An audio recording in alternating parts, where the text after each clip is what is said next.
let's get started. So start with your feet about hip distance apart, just like this. And from here, I want you to bend your knees slightly. Hinge at the hips, so allowing the chest to come down. That looks so good. So notice that Lisa has a really long spine. She's reaching from her tailbone towards the back of the room and out of the crown of her head. Now go ahead, roll your shoulders back.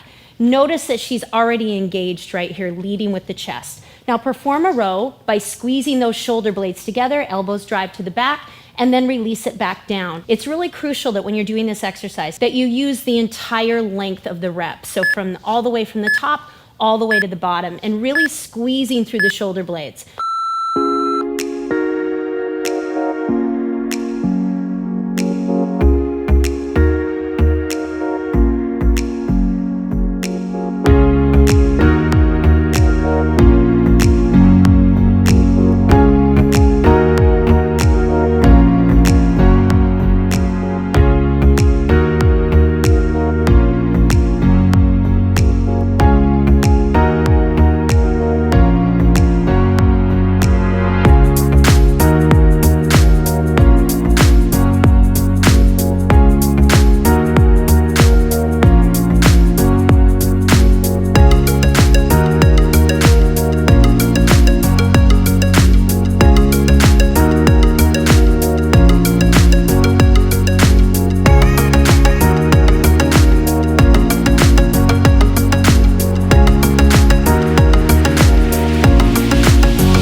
Stand upright with your feet hip-width apart while holding a pair of dumbbells at your sides.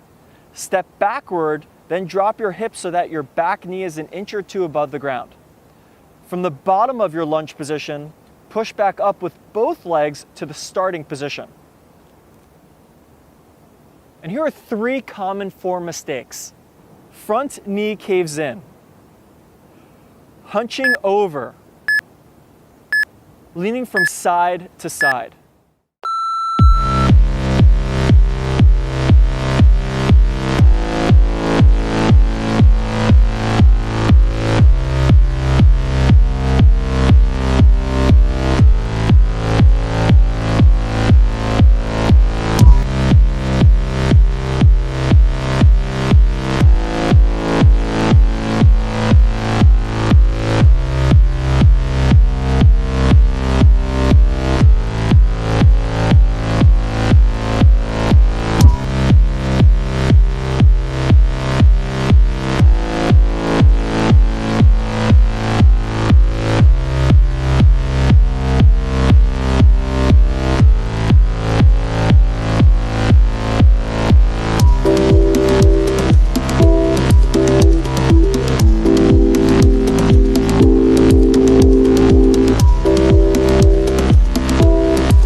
comfortable weight for you and your capabilities. You're gonna lift them up, they're gonna begin on your knees, and as you lie back, I want you to throw them up so they're above your chest. So arms are nice and straight, and now from here, this is the goal. We're gonna keep our heads down, our hips on the ground, and our feet flat on the ground too.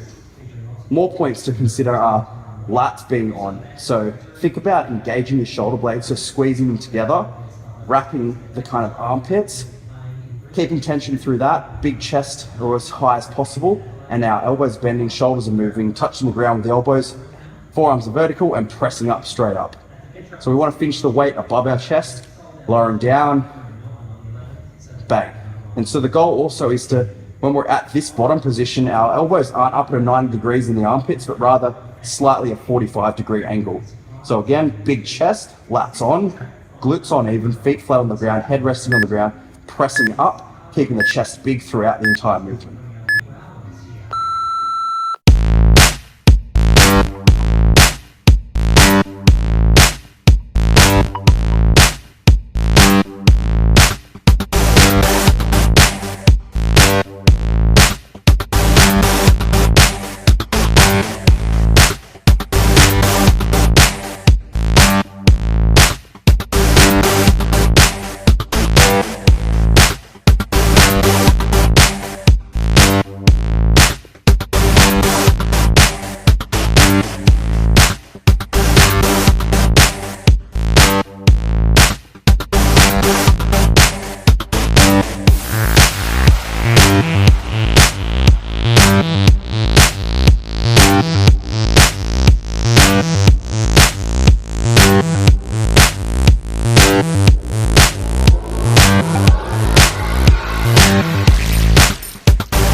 The floor-lying dumbbell tricep extension is a great exercise that targets the triceps. To get started, lie down on your back on the floor with your arms extended over your chest, holding a pair of dumbbells with the palms facing in grip.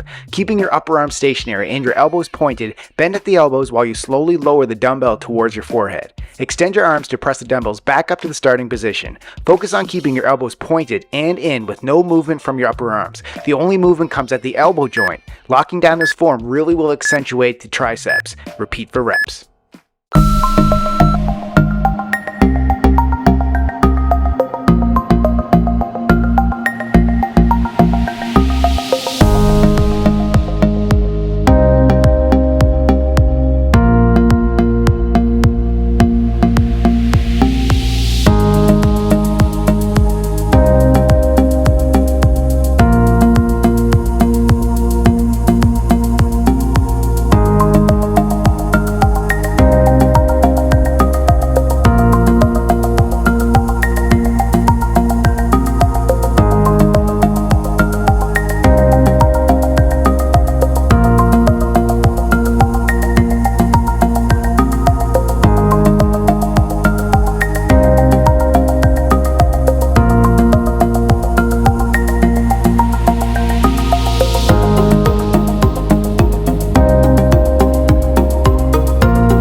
So what Dan's gonna do is he's gonna set up with some sort of heavy object, like a heavy kettlebell. You could even do this with a rig behind you or something that's not gonna move on you, okay?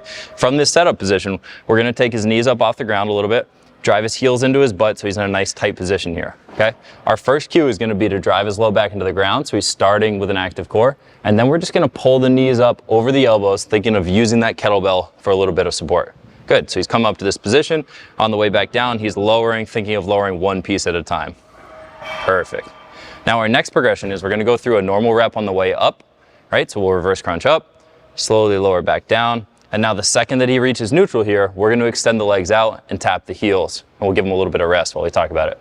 So by adding that portion to it, not only have we gotten the flexion portion of the lift, but as we lower back down, we've got an anti-extension component because he's maintaining that neutral position as we extend the lever out in front of him.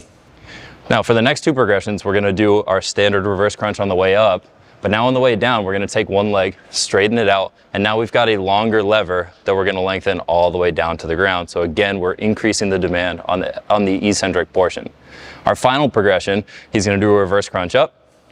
We're gonna drive both legs out, and from this long position, we're gonna lower his whole body down towards the ground, trying to maintain a straight body line as he goes.